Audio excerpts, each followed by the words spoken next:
Assalamu alaikum, all the students of Standard 4. I heartily welcome to all in EVS class. Subject EVS Part 2, Lesson 8. Third, Maratha Sardar, the famous house of the Bhonsles. Here Part 1. This is the Part 1. Okay students, I will explain these lessons. First I will reading and then I will explain you. Okay. First is Maratha Sardars, the famous house of Bhonsle. Period of unrest. What is period of unrest? इसका मतलब है what is the meaning of period of unrest? It is ये है कि वो जो period था यानी बहुत ही थका देने वाला पीरियड था, period of unrest.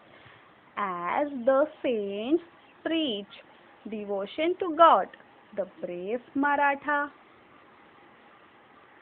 Sardar started a tradition of bravery. This was a period of great unrest. The two sultans, the Adil Shah of Bijapur and the Nizam Shah of Ahmednagar, were constantly at war with each other. They made use of the armies of Maratha Sardars in this was period of unrest. आपकी topic है period of unrest. As the saints preach devotion to God, यानी जब cents हर God के लिए preach करने लगे, devotion करने लगे, तो जब मराठा सरदार्स ने एक ट्रेडिशन स्टार्ट किया. वो ट्रेडिशन है ब्रेवरी. यानी यहाँ पर देखो पीपल के वेलफेयर के लिए भी सेंट्स वर्क कर रहे हो और दूसरी तरफ मराठा वो ही जो वेलफेयर है उसी को यूज करते हुए अपने जो सोल्जर्स है उनके अंदर ब्रेवरी डाल रहे.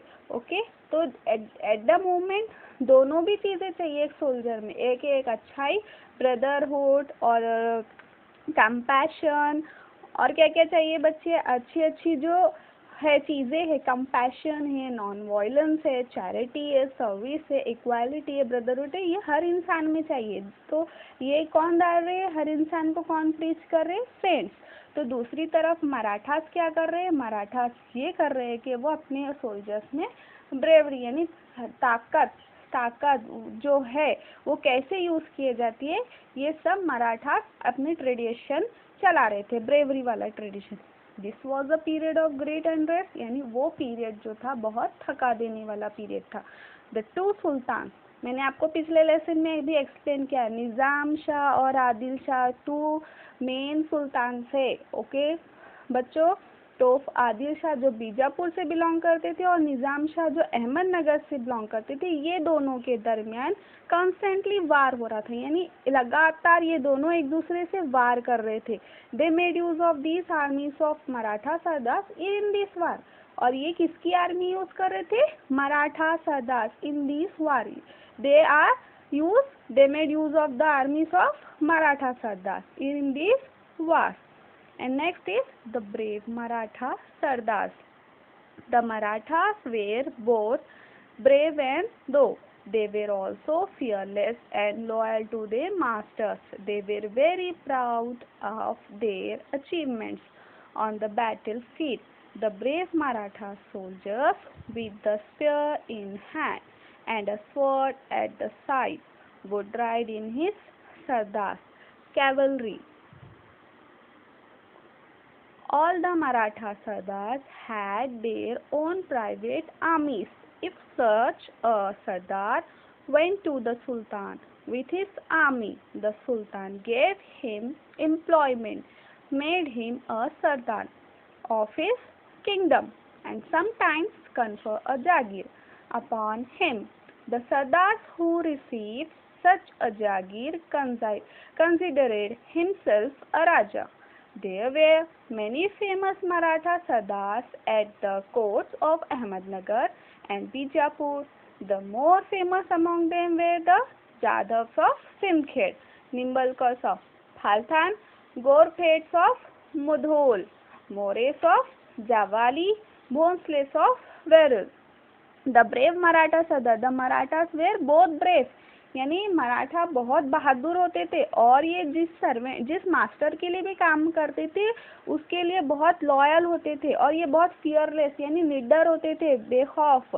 They were very proud of their achievements on the battlefield, और उन्होंने हर वार में बहुत कुछ अचीवमेंट्स किए थे, बहुत कुछ हासिल किया, इसलिए वो अपने आप पर खुद बहुत प्राउड करते थे। The brave Maratha soldiers with a spear in hand and a sword at the side would ride in Sardar cavalry, और ये अपने जो सरदार की कैवलरी होती है उसकी बहुत पूरा प्रोटेक्शन करते थे। All the Maratha Sardar had their own private army, सभी सरदार की इस पीरियड में बच्चों सभी जो मराठा सरदार थे सबकी अपनी अपनी पर्सनल आर्मी थी। Okay, such sardar went to the sultan with his army, और हर सरदार अपनी पर्सनल आर्मी के साथ सुल्तान के पास जाता था। तो सुल्तान gave him employment, made him a sardar of his kingdom and sometimes conferred a Jagir upon him। और सुल्तान क्या करते थे, ये अपनी पर्सनल और प्राइवेट आर्मी के साथ सुल्तान के पास जाते थे, फिर सुल्तान उनको अपने ही किंगडम में जॉब ऑफर करते थे, और समटाइम्स तो उनकी बैटल फील्ड में बहुत सारी अचीवमेंट्स की वजह से उनमें खुश होकर वो जागीर उनके हवाले करते थे। The sardar who receive such a jagir considered himself a raja, और वो जागीर वो यूज करके और वो खुद उस जागीर के राजा बन जाते थे। There were many famous Maratha, तो बहुत सारे फेमस मराठा भी है, जैसे sardar at the court of Ahmednagar and Bijapur. ये दोनों सुल्तान के कोर्ट में बहुत ही फेमस सरदार भी रह चुके हैं। The more famous among them were the Jadhavs of Sindkhed. First कौन है, जादव से जो सिंधखेड़ है। Nimbalkars of Phaltan, Ghorpades of Mudhol, Mores of Javli, Bhonsles of Verul. जो सिंधखेड़ के जादव से were descendants of Yadavs of Devgiri,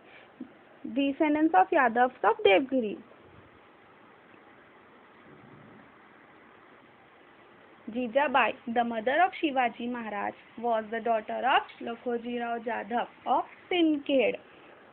तो बच्चों द सिंधखेड़ जादव्स में descendants of the Yadav of Devagiri. Jijabai the mother of Shivaji Maharaj, the mother of Shivaji Maharaj is Jijabai, the mother of Shivaji Maharaj is Jijabai, was whose daughter Lakhojirao Jadhav of Sindkhed. ये कौन से सरदार थे, सिंधखेड़ के, और उनके फादर का नेम क्या था, लखोजीराव जाधव की बेटी का नाम है जीजाबाई। ओके, और Jijabai become a mother of Shivaji Maharaj. Jijabai किसकी मदर थी, Shivaji Maharaj. Okay, tradition of valour. All these sardars were brave, ये सारे सरदार बहुत ही ब्रेव होते, but many of them were sworn enemies of one another. They never thought that they should unite and do something for their own people. So all their valor and bravery served the interest of others. Among the famous families, the Bhonsles of Verul show great bravery and enterprises. All these sardars were brave, but many of them were sworn enemies. ये मराठा के हर सरदार बहुत ही brave होते। They never thought that they should unite and do something for their own people. और ये सरदार इतने brave है और ये अपनी पीपल्स की और अपने ही मतलब अपने ही उसके लिए करने के लिए, अपने ही सराउंड के हर पीपल्स के लिए भलाई का वर्क यानी वेलफेयर वाला वर्क करने के लिए वो हमेशा यूनाइट रहते थे। यूनाइट मीन्स एक जैसे, यानी वो आपस में सब सरदार एक इकट्ठे रहकर अपने पीपल्स के वेलफेयर का काम करते थे। So all their valour and bravery serve the interest of others, यानी वो दूसरों के इंटरेस्ट के लिए भी काम करते थे। कौन, मराठा सरदार। Even so they kept alive the war like spirit specially among the young. और ये सारी चीज़ें जो स्पिरिट यानी बच्चों एक ऐसी चीज़ को कहते हैं, यानी उनके अंदर जज्बा था कि वो अपने ही वेलफेयर, अपने ही पीपल्स के जो अपने ही अदर्स पीपल्स है तो उनके ही वेलफेयर के लिए वर्क करने का उनके जो सरदार, जो यंग सरदार थे उनमें एक स्पिरिट यानी जज्बा था। Many famous soldiers were born in their families who kept alive the tradition of valor.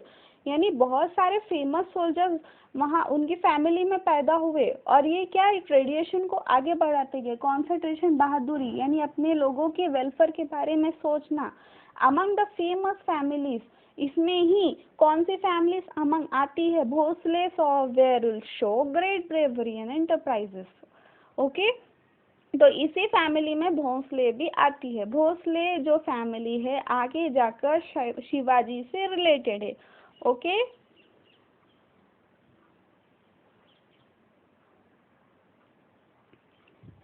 First तो आपको मैंने क्या एक्सप्लेन किया? सबसे पहले मराठा सरदार बहुत ब्रेव होते थे और वो अपनी प्रजा के लिए करने के लिए कुछ भी करने के लिए तैयार रहते थे और वो इतने बहादुर और इतने लॉयल और इतने ऑनेस्ट थे कि सुल्तान खुद उनको एम्प्लॉयमेंट खुद देते थे और उनसे खुश होकर वो जागीर भी हवाले करते थे उनके, और वो जागीर लेकर वो खुद की प्राइवेट आर्मी तैयार करते थे। यानी उनके अंदर लड़ने का स्पिरिट, यानी उनके अंदर जज्बा था कि हम हमारी प्रजा के लिए कुछ बेहतर करें। तो बहुत से मराठा सरदार आए, बहुत सी फैमिली के मराठा सरदार आए, जिसमें मैंने आपको बताया जाधव जो सिंदखेड़ से थे, निम्बलकर पालथान से थे, गोरपेट मोहोल से थे, मोरेस ऑफ जवाली, भोंसले जो है तो वेरुल से थे। ये भोंसले जो है वो आगे जाकर क्या बोलते हैं, सो शिवाजी से रिलेटेड है। ओके, तो भोसले में जो है शिवाजी महाराज का जन्म हुआ। तो सबसे पहले शिवाजी महाराज का जन्म होने से पहले जो इनके लखोजी राव जाधव है, ये शिवाजी महाराज के नाना है, यानी ग्रैंडफादर। ओके, नाना। तो लखोजी राव जाधव की बेटी का नाम क्या था? जीजाबाई। मैं ये आपको हर बार बता रही हूँ बच्चों, आपको ये बहुत अच्छे से याद रखना है क्योंकि मैं ये आपको हिंदी में एक्सप्लेन कर रही हूँ, ना कि इंग्लिश में। तो लखोजी राव जाधव की बेटी का नाम है जीजाबाई और जीजाबाई ने शाहजी राजे से मैरिड हुए। और जब शिवाजी महाराज, जीजाबाई और शाहजी राजे की मैरिड हुई तो जब शिवाजी महाराज पैदा हुए, बॉर्न हुए। तो ये सारे जो सरदार थे अपने अपने अपने पीपल्स के वेलफेयर के लिए बहुत अपने जो something for their own people, do something for their own people, इनका क्या थॉट था कि ये दैट दे शुड यूनाइट, ये सबसे पहले एक होना चाहते थे, फिर and do something for their own people. तो among the famous families the Bhonsles of Verul show great bravery and enterprises. Okay, thank you.